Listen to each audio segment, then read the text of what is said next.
Hello friends, I am सिमरन। ਆਪਾਂ exercise 1.1 clear ਕਰ ਲਈ ਸੀ, ਸਾਰੀ ਆਪਣੀ ਕੰਪਲੀਟ ਹੋ ਗਈ ਸੀ। ਅੱਜ 10th ਕਲਾਸ ਦੇ ਰੀਅਲ ਨੰਬਰ ਦਾ ਪਾਰਟ 8 ਹੈ। ਇਹ 1.2 ਐਕਸਰਸਾਈਜ਼ ਦੇ ਇਹਦੇ ਵਿੱਚ ਬੇਸਿਕਸ ਹੈ। ਫਰਸਟ ਥਿਊਰਮ ਦੇਖੋ ਆਪਣੇ ਕੋਲ, ਥਿਊਰਮ 1.2 ਕੀ ਸਟੇਟਮੈਂਟ ਹੈ, every composite number can be expressed by a product of primes and its factorizations unique apart from the order in which the prime factors occur। इनका meaning की है statement का। देखो अपने को कंपोजिट फंक्शन केड़े हुंदे, कंपोजिट नंबर केड़े हुंदे है जिनते एक तो ज़्यादा फैक्टर हुंदे है। कंपोजिट नंबर केड़े हुंदे है, वो नंबर जिन्हां दे एक तो ज़्यादा फैक्टर्स हुंदे है। फैक्टर्स मीनस एक तो ज़्यादा टेबल ते डिवाइड होंगे है ना। Express in the product of prime numbers, अपने को समझो प्राइम नंबर्स केड़े होंगे है, वो नंबर जिहड़े सिर्फ आपदे टेबल ते ही जाते हैं, वो नंबर जिहड़े सिर्फ आपदे टेबल ते ही जाते हैं। By factorization unique apart from the order in which they can occur. आप एक एग्जाम्पल लैके समझते हैं, ये क्वेश्चन की एग्जाम्पल लैके समझते हैं कि किमें है।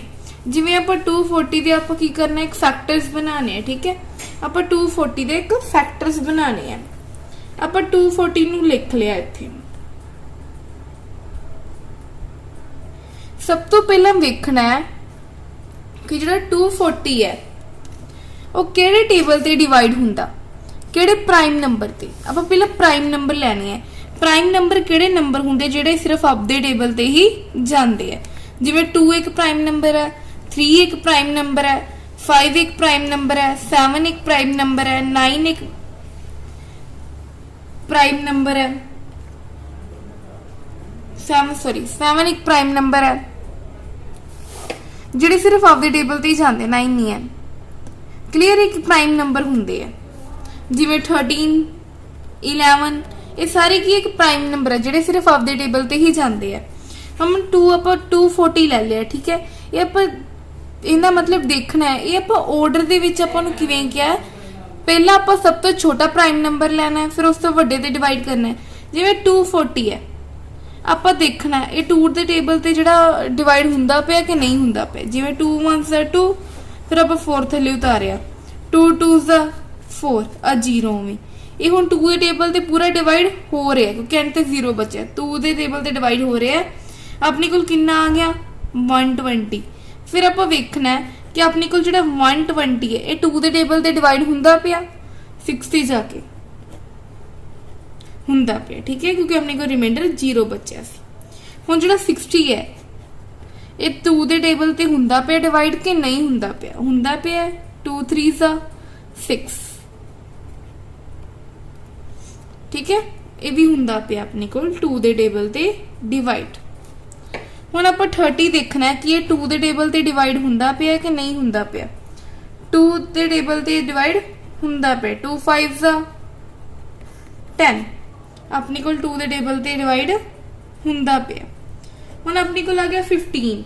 हुण 15 एक ओड नंबर है ना, इधर ही साइड ओड नंबर है, तो ये 2 दे टेबल ते डिवाइड है जो नहीं होगा। तो आप हुण प्राइम नंबर च आप ऑर्डर वाइज लेना है। 2 ते डिवाइड नहीं होया, फिर आप चेक करेंगे 3 ते डिवाइड हुंदा पिया कि नहीं हुंदा पिया। हुण जिवें चेक करते हैं अपने कोल जिहड़ा 15 है ये 3 दे टेबल ते डिवाइड हुंदा पिया कि नहीं हुंदा पिया, ठीक है। 15 देखते 3 दे टेबल ते डिवाइड हुंदा पिया कि नहीं।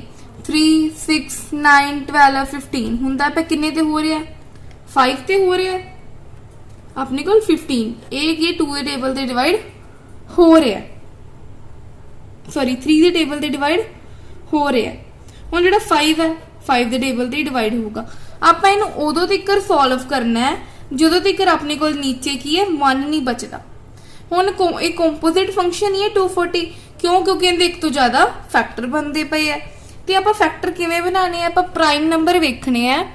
प्राइम नंबर पहले सब तो छोटे टाइम प्राइम नंबर ना देखना है, फिर थोड़ा जिहा वड्डा, फिर उस तो वड्डा, फिर उस तो, है ना, कि एंड ते डिवाइड हुंदा पिया कि नहीं।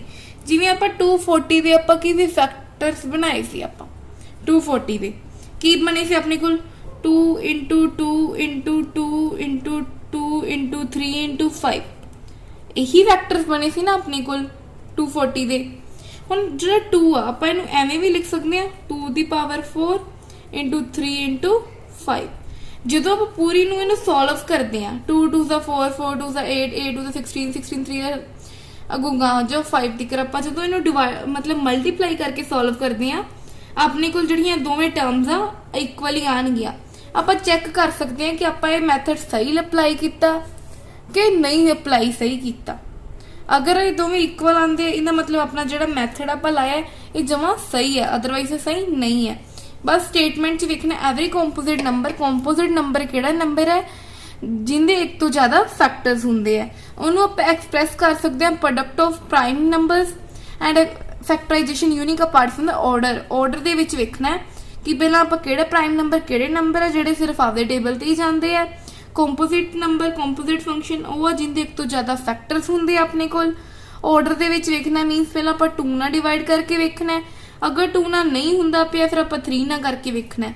एक कहते विच है जदों अपने कोल इत्थे अपने कोल जिहड़ा हैगा ऑड नंबर प्रेजेंट है फिर इहदा मतलब ये है कि 2 दे तां जाना ही नहीं है, फिर आप 3 दे करके वेखांगे, अगर 3 दे नहीं जाता पिया फिर आप 5 दे करके वेखांगे। ये अपने को एक थ्योरम सी 1.2। नैक्सट वीडियो दे विच आपां करांगे इस नाल रिलेटेड कुछ क्वेश्चनस। तुसीं पहला आ वाला चंगी तरह रिवाइज कर लिओ, कोई भी डाउट होया मैनूं कमेंट बॉक्स दे विच दस्सिओ, मैं तुहाडे डाउट दा रिप्लाई करूंगी। Thank you so much.